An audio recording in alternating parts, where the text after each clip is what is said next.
Now, it's time for another Dice Tower review with the Game Boy Geek. Hello my friends, it's the Game Boy Geek here. Today, we're going panning for gold. So we're going to be going out to those mines back in the late 1800s, looking for gold rush, but hopefully it's not fool's gold. Today we're looking at this lighter worker placement game for 3 to 5 players. The box says 60 to 90 minutes, it's probably closer to 60, maybe a tad overwards. 3 to 5 players. Let's take a look, we're going to go pan for some gold. I'll see you on the other side.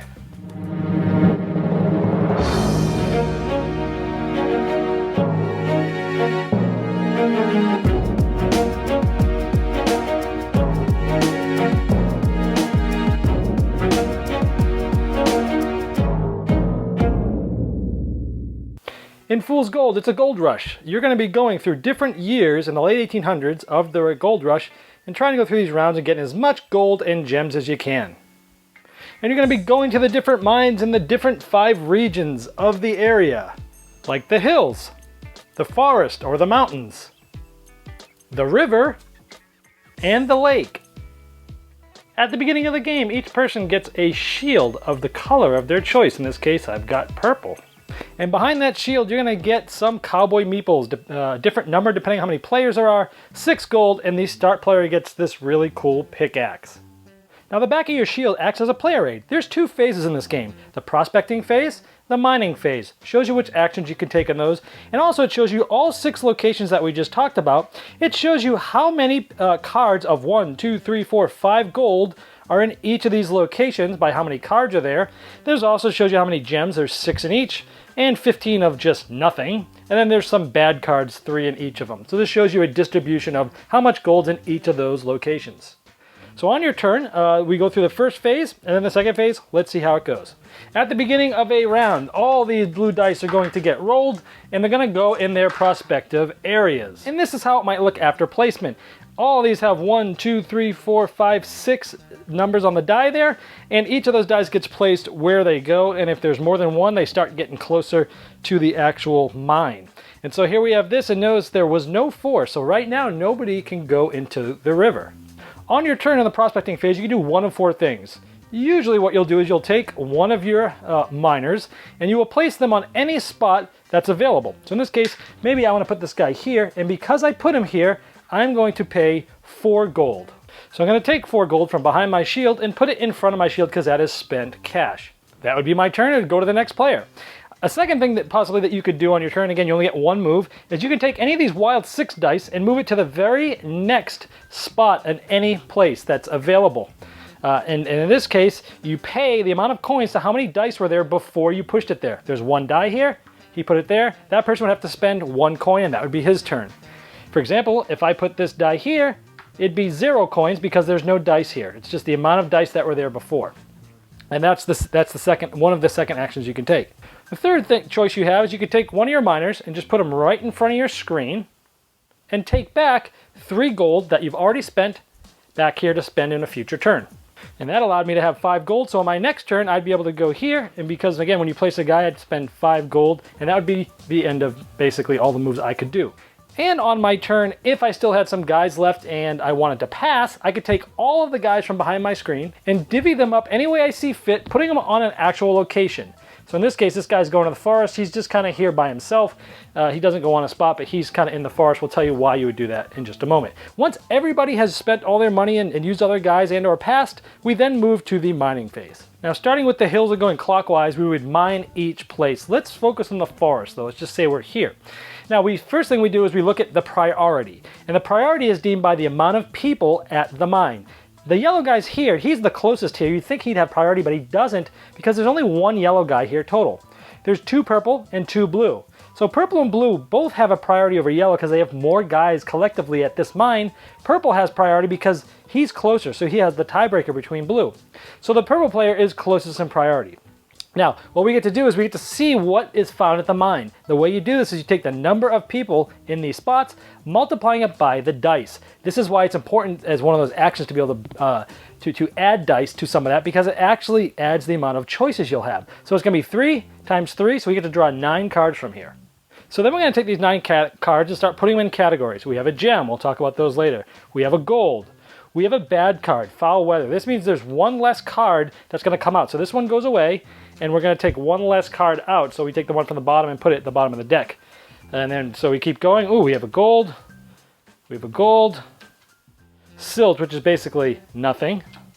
Ooh, a false alarm. We'll tell you what this does in just a moment. And another silt. For each false alarm card, there's one of them. What you do is you take all these, you shuffle them up, and you take one of them per however many false alarms there were, and you put it back in the bottom of the forest deck, and then you go through these and you put them in the current order because we don't know what was lost. So we got a gem and we got a gold. Okay, so we've got 4, 2, and 1 golds, we've got 2 nothings, and a gem.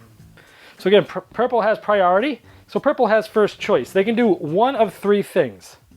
The first thing they could do is they could take either a gem card or they can take a gold card. And let's say he likes the 4 gold, he'll take this. He'll take this, put it behind his shield, along with the people that were at that mine for that time there.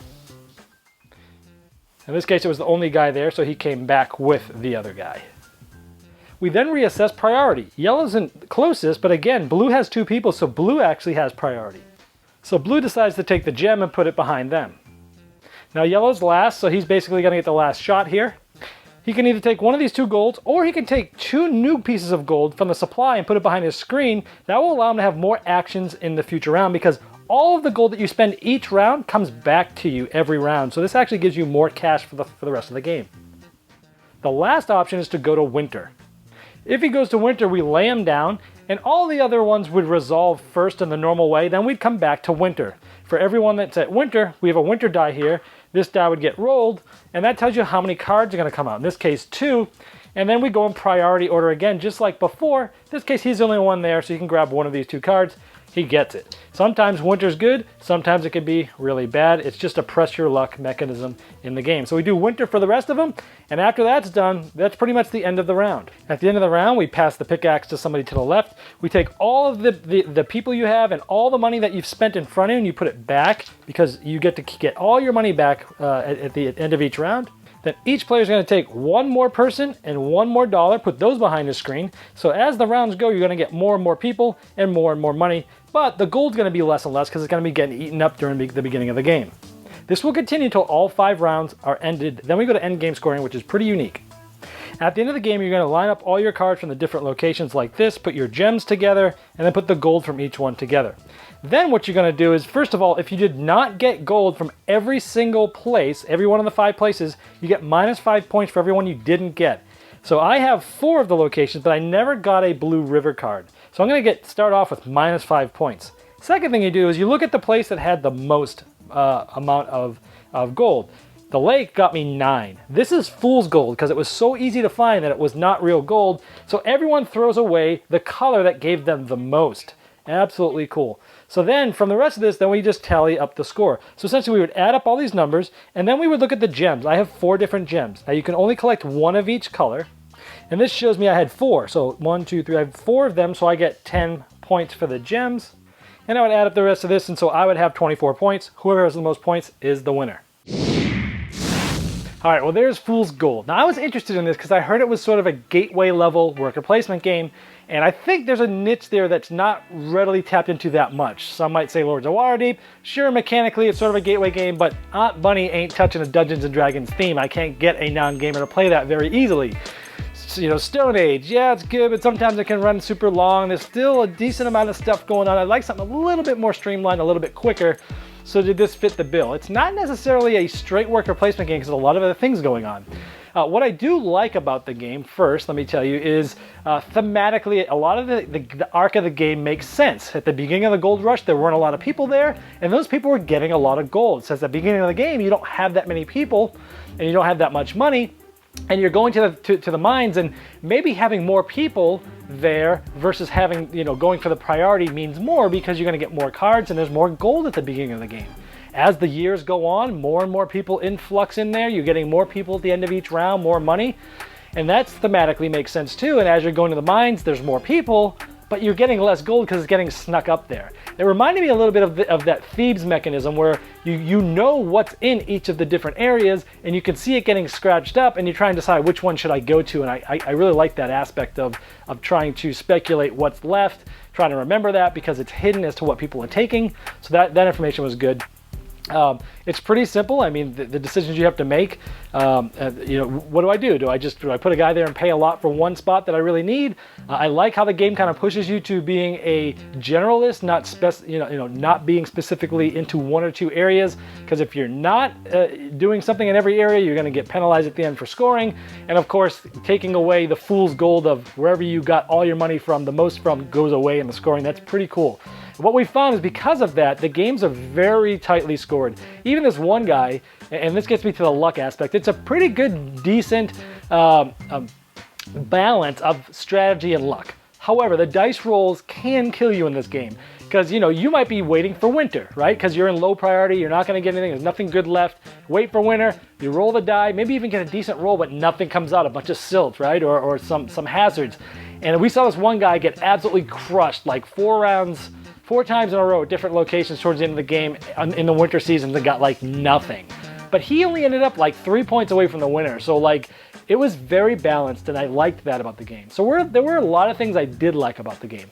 There's a lot of good decisions to be made. Am I going to put more guys here? Do I want to spend the guys to try to get the priority, or am I better off getting a lower priority somewhere else? Different parts of the game are going to dictate you to do something different. I really like that about this. There were a couple of things I didn't like about the game. A few things felt a little fiddly to me. One of the actions you can take is you place a die and then you pay however many dies there. And I get why they did it. It makes total sense. It actually helps get, to make the game work, that had to be there. But mechanically and thematically, it's hard to have people remember that. Of course, there's a little player aid to help you with that. It takes a few rounds to gather, okay, wait, when I put a guy somewhere, I pay that amount. But when I put a dice there, I pay however many dice there are. And it takes a few rounds for people to click that. But once it clicks, it's okay. That was just a little fiddly. But I'd say the bigger issue I have is the amount of time it takes with the cards. Because every round, when you're going somewhere, you've got to completely shuffle the whole deck. And you've got 5 decks being shuffled. Sure, everybody might take one, but it takes some time. I liked the hazard cards. I liked the weather card. But the other card there, the one that, the false alarm card, it already takes a lot of time. You've got maybe 3 guys there and 4 dice, right? Or vice versa. It's 12 cards you're bringing out. 12, 12, 12, 12, 12. Boom. You put them all out. You put them into groups. We have to reshuffle them again and then take 2 out and put them out again.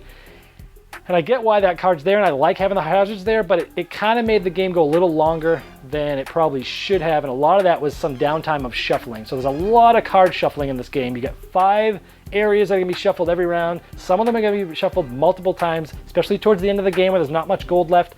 And that part of it made the game take a little bit longer than I would have liked and some more downtime.